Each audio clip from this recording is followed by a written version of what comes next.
আমরা কিন্তু বিশ্বাস করতে পারতেছি না যে জাহাঙ্গীর আলম মারা গেছে। আমরা মনে করতেছি এখনো জাহাঙ্গীর আলম আছে, কিন্তু তারপরেও কেমন জানি একটা কষ্ট হয়। অল্প বয়স, তার একটা 3 বছরের একটা ছেলে সন্তান আছে।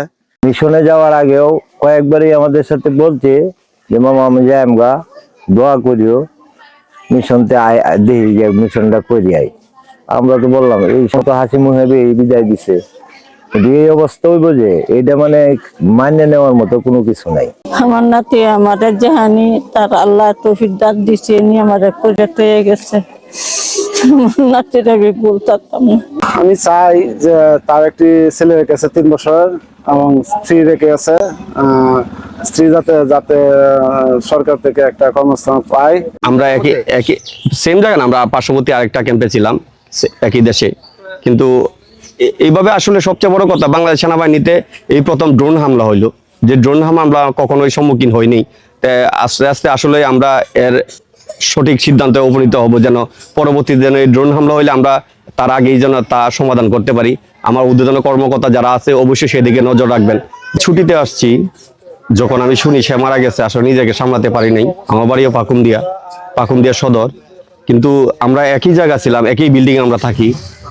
এইভাবেও এই অল্প বয়সে সে মারা যাবে, যে বাংলাদেশ সেনাবাহিনী কখনো কাম্য করে নাই। আসলে আমরা কখনোই ভাবি নাই যে এরকম একটা ড্রোন হবে শান্তিরক্ষী উপরে। আমরাও মিশন করে আসছি, আমি গত বছর মিশন করে আসছি, কিন্তু ওই ছেলেটা কতটুকু ভালো ছিল আপনারা হয়তো পাশাপাশি না দেখলে বুঝতে পারবেন না। আমার সাথে দীর্ঘদিন 10 বছর যাবত আমার সাথে একই সাথে আমরা কাজ করি। 3:40 এর সময় ইউএসি দ্বারা হামলায় আক্রমণে শহীদ হন। ইন্না লিল্লাহি ওয়া ইন্না ইলাইহি রাজিউন। মৃত্যুকালে মরহুম মোহাম্মদ জাহাঙ্গীর আলমের বয়স ছিল 30 বছর। মহান আল্লাহ তাআলার কাছে মরহুম মোহাম্মদ জাহাঙ্গীর আলমের বিদায়ী আত্মার মাগফিরাত কামনা করছি।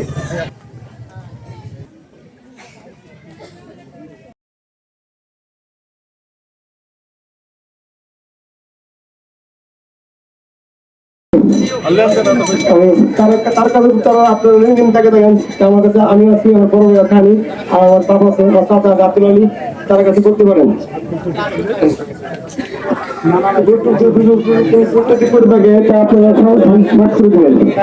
মরহুম শহীদ জাহাঙ্গীর আলম, আমিও ওনার সম্মুখী হই। জাহাঙ্গীর আমার ছোট বোনের হাজবেন্ড, সে সুদানের ড্রোন হামলায় শাহাদাত বরণ করেছে। ইন্না লিল্লাহি ওয়া ইন্না ইলাইহি রাজিউন।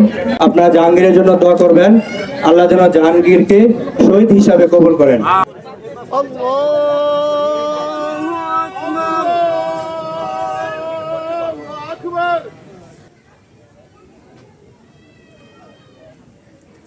السلام عليكم ورحمة الله. السلام عليكم ورحمة الله.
Thank you.